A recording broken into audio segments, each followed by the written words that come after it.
Hello, ladies and gentlemen. This is Eddie Marcus again. I believe this is the 18th.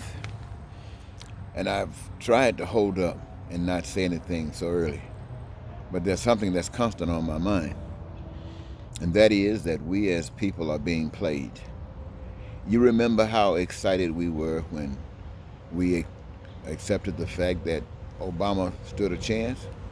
Now, we didn't really move to that level of understanding and thinking and hopefulness until white people started supporting Barack. And then we kind of believed that it was possible. And so we joined the bandwagon. And regardless of what our expectations were, they did not measure up a little bit. Of course, there was something done. And thank God for that little bit that was done. At least he wasn't trying to take us back. So I'm saying to you, ladies and gentlemen, I know the same excitement with this Joe Biden. It's really not Joe Biden that's bringing the excitement. It's really not the Democratic Party. It's Miss Harris. She's black.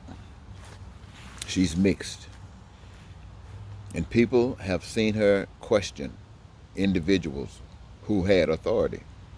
But she had the power to question. And her questions were dynamic. Many of them weren't even answered, which in effect were answers within themselves. And so we as people are kind of distracted. Women are thinking that that's a woman.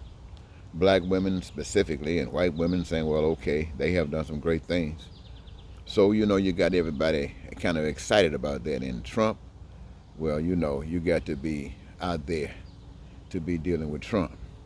And so everything is exciting. But ladies and gentlemen, I want you to know that to me, this is still a trick. You see, this is a systemic trick.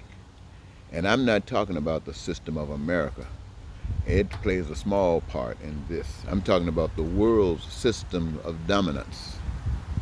This is a game that's being played to see how to reach a further outcome. The further outcome is to put us under dictatorship.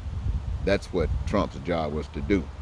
But just in case we are not there yet, just in case we are not broken down there yet, we got a little scenario that should keep us interested and keep our mind and our focus off of what it should be, at least for another 4 years.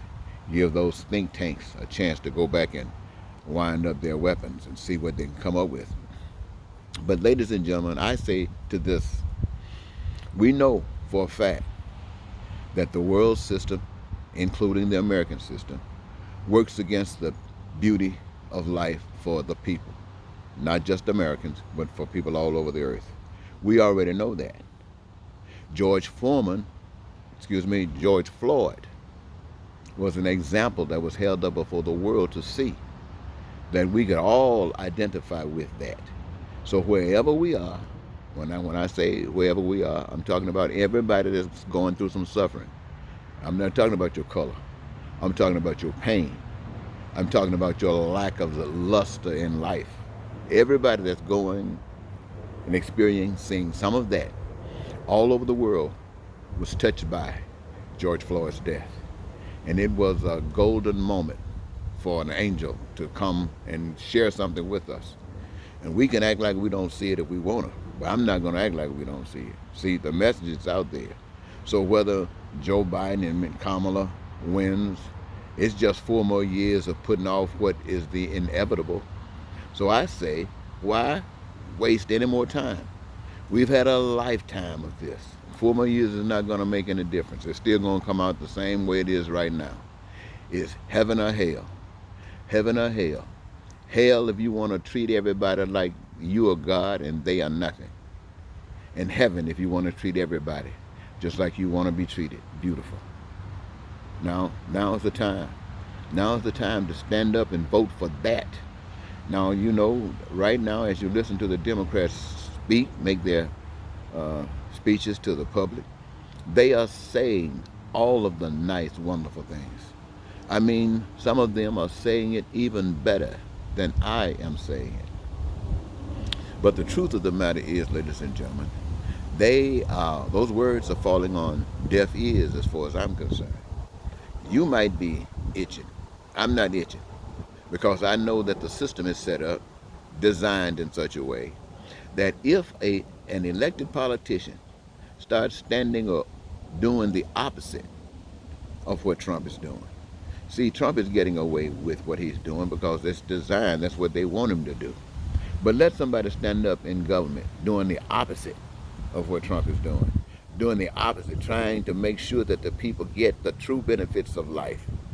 And I guarantee you, that one would have a bullet so fast it's a crying shame. Let me say that again. That one in government, standing up, doing the opposite of Trump, making sure that the people are blessed by the gifts of the Almighty God, that one would receive a bullet so fast as a crying shame. And the only thing that would stop those kind of bullets is when the bullet sailed through one individual's head or wherever you want to direct it, that the whole nation, or at least most of the nation, stood up and said, kill us all because we ain't going for it no more. Then it would stop. But that not happening. So I just want to say to you, heaven or hell, you're going to get there one day, and it's going to require the same thing that day as it requires today for you to make a choice. For you to make a choice. Are you going to be God yourself? Or are you going to let an power that you can't see, can't touch, can't feel be God? And you be subservient to that God. And that you allow the spirit of that God's love that you hope, have faith for in yourself. That same God loving you will love everyone else just as much. And because that God is in you, then you loving one another. I know you can't beat this, Republican. I don't care how conservative you are. You cannot beat this. Only in your own mind of trying to be God can you beat this. And only where people don't know God will they allow you to get away with it. And where God is exhibited, there is no way Jose. Thank you, ladies and gentlemen, for this moment.